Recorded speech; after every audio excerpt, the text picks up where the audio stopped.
que acabara en este... Encuentran una vieja caja oxidada en el archivo.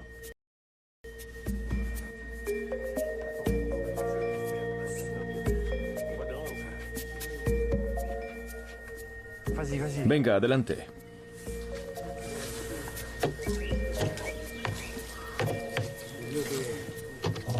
Vale, ahora vamos a abrirla, a saber lo que hay aquí dentro. No hay nada. Bueno, al menos lo hemos intentado, sí. Las muestras de tejido han desaparecido. Qué pena. Son décadas de documentación echadas a perder. Venga, vámonos. Adiós y gracias. Dirk y Jean-Jacques saben que no es por negligencia, es la amarga realidad de la vida en el Congo. Cada día los médicos y enfermeras de este hospital tienen que arreglárselas con los escasos recursos con los que cuentan. Es probable que fundieran todos los antiguos bloques para reciclar la cera de parafina y preservar muestras de tejidos recientes.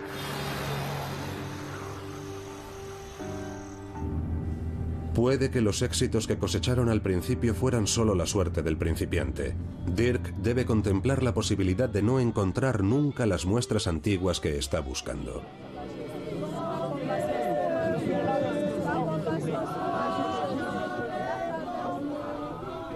Es una buena idea. Tiene una última oportunidad en Kinshasa, en la universidad. La Facultad de Medicina cuenta desde 1954 con un laboratorio patológico que no tardó en convertirse en uno de los centros de referencia para el estudio de las enfermedades a nivel nacional. Y este es el laboratorio. No, es el museo. Sí, exacto. Está todo clasificado, ¿ves? Es como en los museos de historia natural. Jean-Jacques conoce bien el laboratorio. Aquí fue donde una vez encontró una muestra infectada por el VIH que aparentemente databa de los años 60. Tiene que haber unas llaves. Pero nunca llegó a encontrar el resto del archivo al que pertenecía la muestra. El sitio es increíble. Le basta con echar un vistazo para identificar casos que parecen presentar los síntomas del SIDA y que se remontan a los años 50. Pero ¿dónde están las muestras de tejido correspondientes? Igual hasta encontramos los bloques, porque como lo han amontonado todo allí... Pues vamos, si te parece. Por lo visto, las muestras correspondientes han sido trasladadas a otro sitio. ¿Y aún conserváis en alguna parte los archivos correspondientes? Sí, hay algunos bloques. Los quitaron para poner ese armario y... Vamos a echar un vistazo. ¿Tú has guardado los bloques aquí? No. ¿No? ¿Y quién los ha llevado ahí? ¿Podemos pasar a mirar? Sí. ¿Sí? Genial. Tenemos un problemilla aquí. Madre mía. A ver, si partimos de la hipótesis de que no han tirado los bloques... No han tirado los bloques. Quizás se los hayan comido las ratas, pero los bloques están aquí. ¿Ves todo eso? Tenemos los bloques, los portamuestras, todo. No se ha tirado nada. Hemos llegado a tener inundaciones, pero esos bloques siempre se han guardado. Una verdadera mina con miles de muestras. La pregunta es, ¿de cuándo son? Dejan los bloques objetos, pero no se corresponden. Parece que en un momento dado volvieron a poner a cero el sistema de numeración, lo que significa que estos bloques no son de los años 50. O sea que es del 63. Sino de los años 60. Si pensábamos retroceder hasta 1956 y antes, creo que hemos llegado a un callejón sin salida. Pese a su decepción, han encontrado una verdadera mina de muestras de tejidos de los años 60. Puede que sean igual de importantes, porque cuanta más información tengamos sobre ese periodo, claramente mejor podremos datar las primeras muestras infectadas por el VIH. Pero ¿cuáles de estos miles de muestras contienen efectivamente vestigios de VIH? Solo pueden basarse en estos documentos de hace medio siglo. Entre ellos figuran pacientes con síntomas que recuerdan al SIDA. Para encontrarlos tendrán que enviarlas lejos, a Tucson, Arizona. Ahora todo está en manos del biólogo molecular Mike Woroby. Ahora lo difícil es encontrar cualquier trocito de material genético del VIH que pueda estar presente en las muestras. Es un poco como buscar una aguja en un pajar, solo que la aguja está rota a causa de las sustancias químicas que empleamos. O sea que es como buscar un fragmento diminuto de una aguja rota en un campo de pajares. La mayor parte del ADN presente en estos bloques es humano. Los rayos ultravioletas deberían permitirles localizar fragmentos de material genético del VIH en el conjunto. A ver, ¿qué tenemos aquí? Bueno,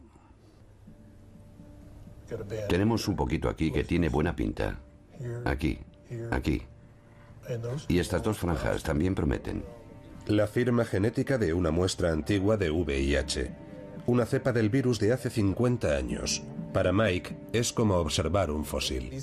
Si conseguimos descifrar esas secuencias antiguas, podremos retroceder varias décadas y obtener una especie de instantánea del aspecto que tendría el VIH en 1966 o en 1960. Es como la diferencia entre una foto y el cine. La foto puede estar muy bien, pero si conseguimos una serie de varias fotos a través del tiempo y las juntamos, de pronto podemos verlas en movimiento. Podemos hacernos una idea de la velocidad a la que cambia una cosa a través del tiempo. Y eso nos permite retroceder aún más en el tiempo, hasta el mismísimo origen de la evolución del virus.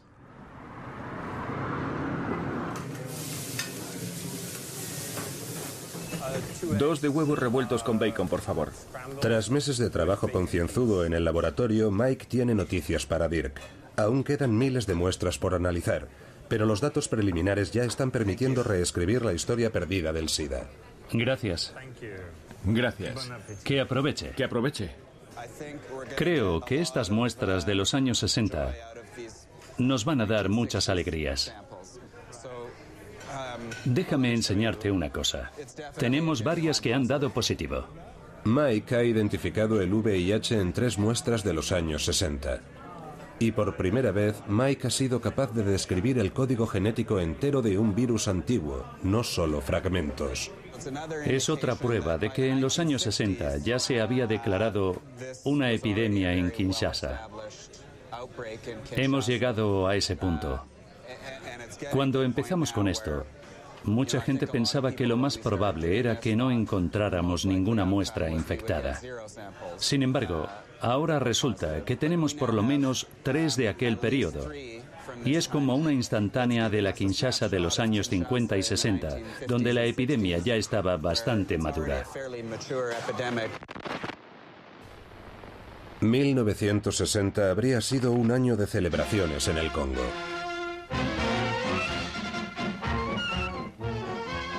El 30 de junio de 1960, el rey Balduino de Bélgica viajó a Leopoldville para proclamar la independencia del Congo belga.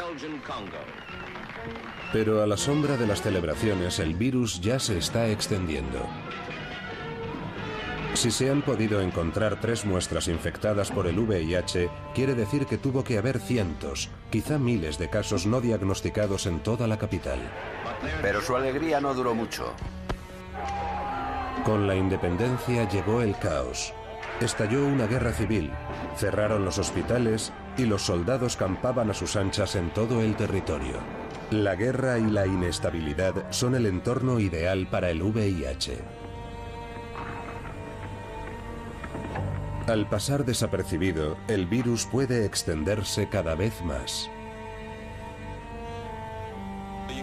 Se puede ver como una serie de puntos en el tiempo, de los que tomamos conciencia en los años 80. Pero ahora sabemos que en los años 50 y 60 ya era una epidemia diversificada. Ya entonces había mucha gente en Kinshasa con ese virus.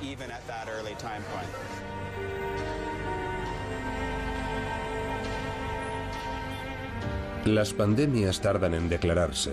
Es posible que hubiera un largo historial de casos anteriores a las numerosas infecciones de los años 60.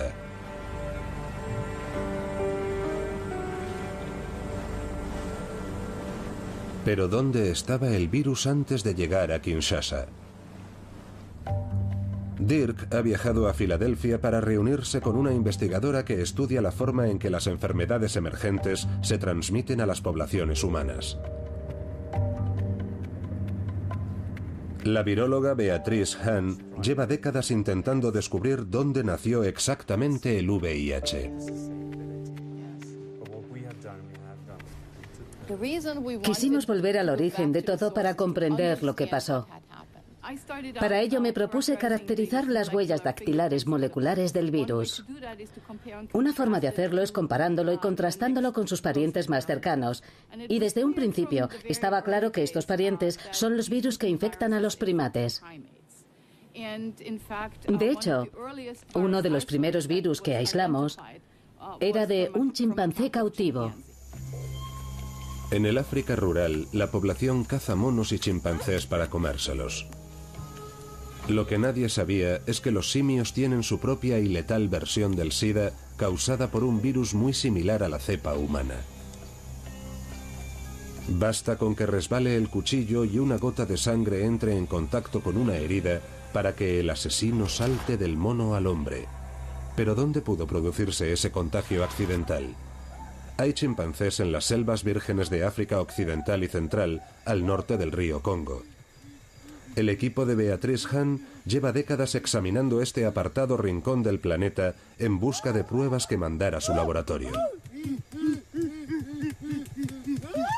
Solo los indígenas pigmeos que viven en estas selvas impenetrables saben dónde encontrar a los escurridizos chimpancés. Un médico militar, el coronel Mpudi Ngole, dirige un equipo de investigadores en Camerún. A veces pasamos días enteros sin descubrir la menor muestra. Es una tarea difícil. Han tenido que pasar varios años antes de que llegáramos a estos resultados. Encuentran un rastro. Aquí han estado comiendo unos chimpancés. ¿Hace cuántos días de eso? Hace 2 días. Es prácticamente imposible conseguir una muestra de sangre de un chimpancé salvaje. En su lugar, los investigadores buscan heces. Los excrementos diseminados debajo de los nidos también contendrán las huellas dactilares del virus. Allí veo un nido. Hay un nido a más de 20 metros de altura allí. Tenemos que ir a mirar por allí. Para encontrar heces frescas hay que localizar nidos de la noche anterior. Esta orina aún está fresca, se nota por el olor. Lo que demuestra que las heces también son recientes. Por lo menos son de hace menos de 24 horas. Calculo que serán de hace unas 6 horas.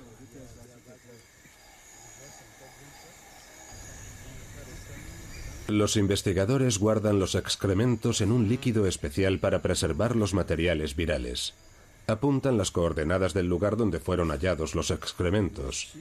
Cartografiando metódicamente los tipos de VIH de chimpancé en función de su localización, esperan hallar el punto exacto en el que el VIH saltó de los chimpancés a los humanos.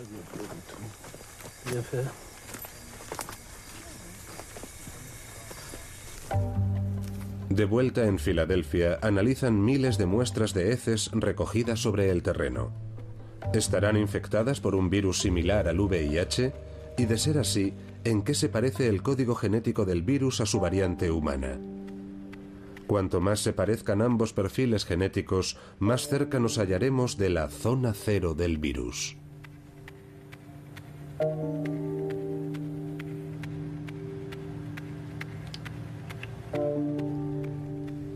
Las comunidades de chimpancés son relativamente sedentarias debido a ciertos límites naturales, como los ríos o la fragmentación de su hábitat a consecuencia de la caza. No se desplazan tanto.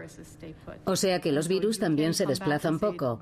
Y eso es lo que nos permite decir, este es nuestro pariente más cercano y por tanto esta es la cuna de la pandemia de VIH-1. Tras recabar datos durante años, Beatrice ha circunscrito la zona. Un territorio de unos pocos kilómetros cuadrados en un rincón perdido de Camerún. La zona cero, La cuna del asesino está a más de 1000 kilómetros de Kinshasa. ¿Cómo pudo llegar el virus desde aquí a Kinshasa? La distancia a la que se encuentra la zona cero es una pista importante. Pero a falta de más información plantea más preguntas que respuestas. Es un lugar tan aislado del mundo que es imposible averiguar cómo pudo llegar el VIH a una ciudad importante como Kinshasa. Dirk vuelve a Arizona, donde Mike ha desarrollado un método que podría ser clave a la hora de resolver el acertijo. En su laboratorio de Tucson, Mike ha reparado en un detalle llamativo. Las secuencias genéticas del VIH de los años 60 no son idénticas.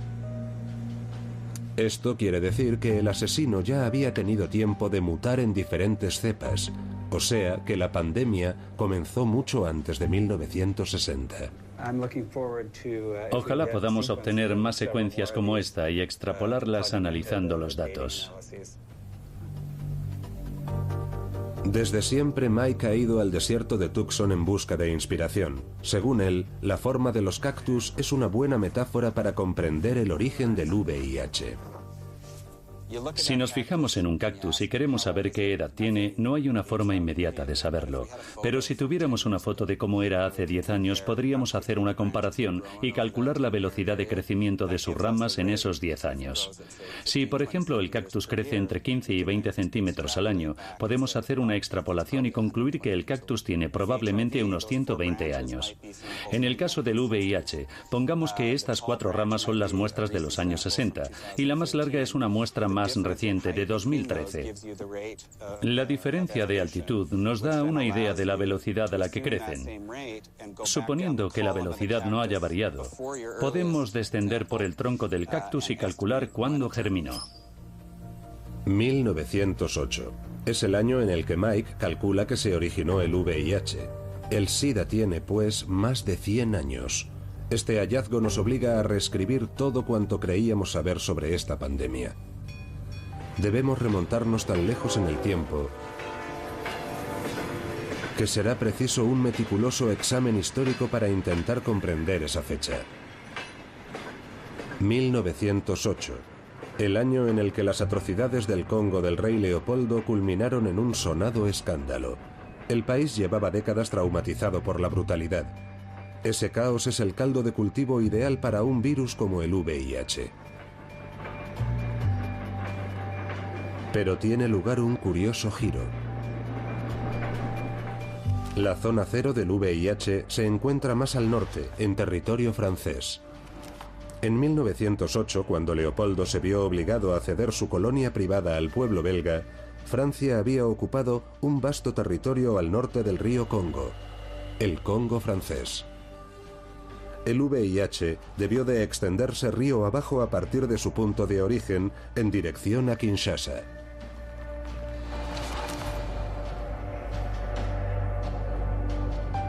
Pero ¿cómo fue posible si Francia siempre ha asegurado que las condiciones eran mucho mejores en sus territorios de África Central que en el Congo belga?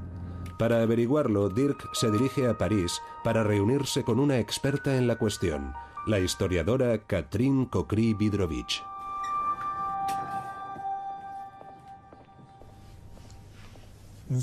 Sabemos que el virus del SIDA descendió de algún lugar de Camerún en dirección a Kinshasa y que esto tuvo que pasar a principios del siglo XX. Pero desconocemos el trayecto del virus. Y como tú eres una experta en el periodo colonial, me interesaría que nos guiaras en este asunto. Los primeros blancos llegaron a la región a finales del siglo XIX. El primero en explorar este inhóspito territorio fue Pierre Savorgnan de Brassat, un ferviente pacifista respetado por los africanos. Brassat los convenció de acceder a comerciar con los franceses. A cambio recibirían bienes materiales y prosperidad. Los acuerdos de Brassat convirtieron esta región de África en una colonia francesa. Rica en marfil, caucho y madera. Reacia a tomar pleno control de la región, Francia opta por su concesión a una serie de compañías privadas que podrán explotar sus recursos a cambio de una cuota. Pero había un problema. ¿Cómo se consigue explotar todo eso y transportarlo sin poner dinero, sin dinero público? Solo hay una solución: los porteadores. Lejos de toda mirada en lo más profundo de la jungla, las compañías privadas comienzan a esclavizar a la población. Miles de personas son arrancadas de sus aldeas y forzadas a trabajar en campamentos forestales. Pronto empiezan a extenderse rumores sobre asesinatos y secuestros en masa. ¿Eran los amos del Congo francés igual de despiadados que sus vecinos belgas? En 1905, Francia vuelve a enviar a Brazza a la colonia para investigar los rumores y demostrar que no se están cometiendo semejantes atrocidades. Uno de los primeros gestos de Brazza fue mandar un telegrama al ministro diciéndole: no puedo hacer ese informe porque ya se han producido escándalos en el Congo francés y mi misión les daría publicidad. Al final el ministro dijo que no se podía publicar, que era demasiado grave. Y tomaron la decisión de imprimir 10 ejemplares del informe en la imprenta nacional. En los archivos nacionales encontré un pequeño apunte a lápiz bastante jugoso. No está firmado, pero dice: el primero de los 10 que se han entregado al ministro de Colonias, los otros 9 a la caja fuerte. Una vez enterrado el informe de Brazza, la opinión pública francesa nunca supo de las atrocidades que se producían a gran escala en su colonia de África Central. Los abusos se perpetuaron hasta finales de los años 30. Tras introducirse en los humanos, el virus tiene todo el tiempo y todas las oportunidades del mundo para extenderse. La enfermedad del sueño apareció entre 1900 y 1910, que fue el periodo en el que la esclavitud alcanzó su apogeo. La enfermedad del sueño es una enfermedad altamente infecciosa transmitida por la mosca tsetse. Se propagó como un incendio forestal entre los esclavos. Los colonos reaccionaron con una agresiva campaña médica para doblegar la enfermedad que estaba debilitando a su mano de obra. Utilizaron jeringuillas de acero no desechables para diagnosticar y tratar la enfermedad.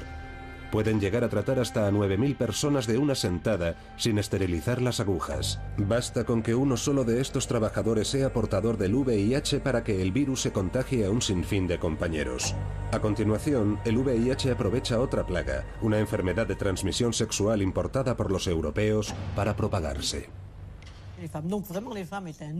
Las mujeres eran realmente una herramienta de trabajo y una herramienta sexual. No solo se contagiaban dentro de las familias, sino también al mantener relaciones con los primeros colonos. Si el hombre estaba infectado, contagiaba a la mujer, lo que provocaba un aumento exponencial de las enfermedades venéreas. La sífilis diezmó a la población local. Las llagas hacen que el contagio del VIH sea 400 veces más fácil. Así es como se crean las condiciones perfectas para desencadenar una epidemia viral. Solo era cuestión de tiempo que el VIH se abriera paso en las rutas comerciales de Kinshasa. La metrópoli de mayor tamaño y más rápido crecimiento de la región. El caos de la explotación colonial creó las condiciones idóneas para que el VIH infectase a cada vez más gente hasta alcanzar una masa crítica. Favorecido por la inestabilidad social y política en un mundo que se está globalizando rápidamente. Una historia que hoy nos suena inquietantemente familiar. El río Sanga, en Camerún. Fue aquí mismo donde hace un siglo el VIH inició su fatídico viaje lejos de la jungla. Hoy las compañías extranjeras siguen saqueando las riquezas de la selva virgen. Maderas preciosas que se exportan a Estados Unidos, Europa y China por una miseria.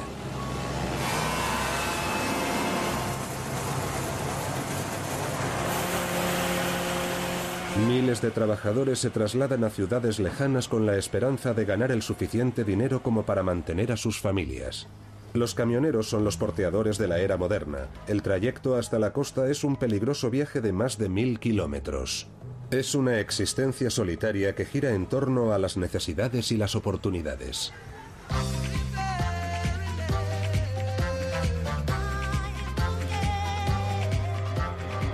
Con un tejido social deshilachado y una alta movilidad, las tasas de VIH están entre las más elevadas del mundo. 1 de cada 4 personas está infectada.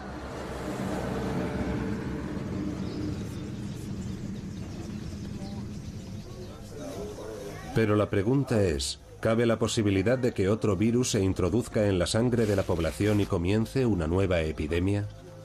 El médico militar Eitel Mpudi Ngole cree que deberíamos estar muy atentos. Las enfermedades emergentes de origen zoonótico plantean actualmente una amenaza para la humanidad. Es un serio problema de salud pública en la medida en que hay muchas enfermedades nuevas, muchos contagios entre especies, transmisiones de genes entre el animal y el hombre, y esos contagios entre especies pueden originar nuevas epidemias. El grupo de riesgo se extiende prácticamente a toda la población, porque una de sus principales actividades aquí es la caza. La explotación forestal mueve miles de millones de dólares, pero al igual que hace un siglo, la población local sigue teniendo que consumir carne de animales salvajes como principal fuente de proteínas. El menú del día se compone de criaturas silvestres, antílopes, monos y simios. La caza no solo ejerce una presión insostenible sobre la fauna salvaje, también quiere decir que la población está entrando en contacto con determinados agentes patógenos a los que nunca había sido expuesta anteriormente, pero no le queda otro remedio. Para comprar ternera tenemos que ir a Malundu o a Yucaduma. Y Malundu está a 65 kilómetros de aquí.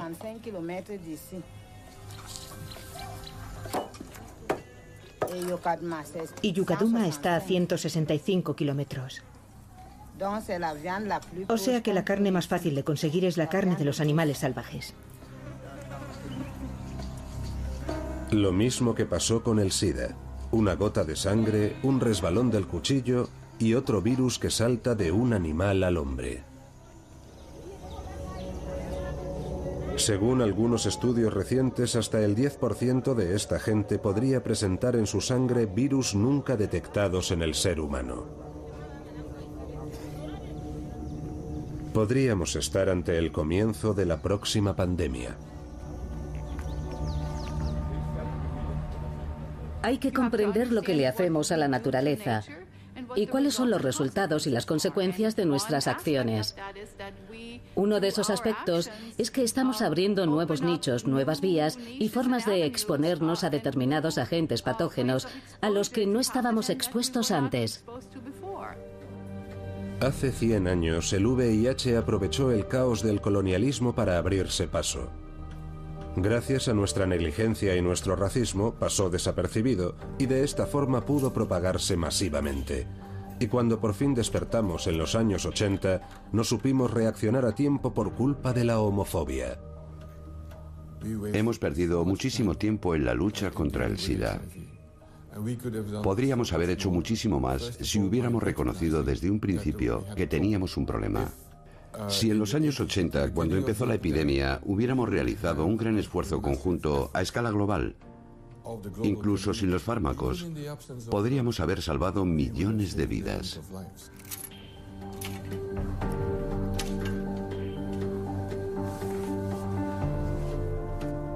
Comprender de dónde vino el SIDA, cómo y por qué se propagó, es crucial para nuestra supervivencia futura. Cuando se declare la siguiente epidemia, tendremos una buena posibilidad de derrotarla si conocemos su táctica. El VIH solo es un acontecimiento, algo que ha ocurrido. No va a ser el último virus que ataque a los humanos. Es posible que ahora mismo haya otra cosa circulando dentro de algunos individuos que un día podría convertirse en el nuevo VIH. Por eso, una de nuestras motivaciones es averiguar todo cuanto podamos sobre esta situación, para estar lo mejor preparados que podamos la próxima vez que pase. Por eso, Dirk conserva a buen recaudo en la cámara acorazada de un banco de Bruselas las valiosas muestras de tejido que le han permitido conocer tan a fondo a uno de los mayores asesinos de nuestros tiempos. Para que las generaciones futuras puedan recurrir un día a estas muestras en su lucha contra el siguiente enemigo invisible. Hay que pensar en el futuro. Ahora los virus no solo pueden saltar de una especie a otra con mucha facilidad, porque estamos invadiendo sus hábitats constantemente, sino que, por si fuera poco, ahora pueden recorrer el mundo en 24 horas. Deberíamos mostrarnos humildes con la naturaleza, y creo que esa es la lección más importante. Si lo olvidamos, las consecuencias para nuestros hijos y nietos podrían ser devastadoras.